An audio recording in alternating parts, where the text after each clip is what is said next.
গতকালের পর আজও বিধায়কদের শপথ। বিধানসভার ছবি দেখাচ্ছি, যেখানে বিধায়করা শপথ নিচ্ছেন। প্রথমার্ধে কলকাতা, হাওড়া, হুগলির যারা বিধায়ক রয়েছেন তাদের শপথ, এবং প্রথমার্ধে পূর্ব মেদিনীপুর, ঝাড়গ্রামের শপথ। দ্বিতীয়ার্ধে পশ্চিম মেদিনীপুর, পুরুলিয়ার বিধায়কদের শপথ।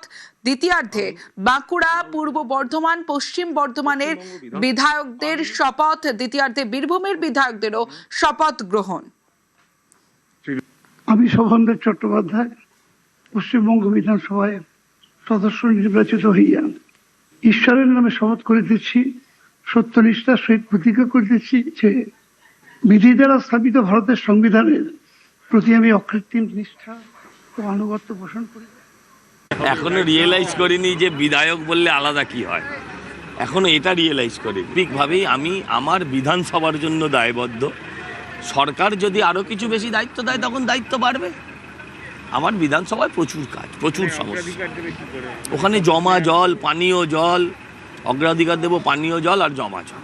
গামলা এবার সোজা হবে, গামলাকে থালা বানাতে হবে। আমাদের এই ভোট কাউন্টিং, ভোটার লিস্ট এই নিয়ে আমাদের নির্দিষ্ট বক্তব্য আছে পার্টির, কিন্তু তারপরেও যারা সরকার পক্ষে গেছেন তারা সরকার পক্ষে আছেন, আমরা বিরোধী পক্ষে আছি। আমরা আমাদের দায়িত্ব কর্তব্য দল যা দেবে আমরা পালন করব।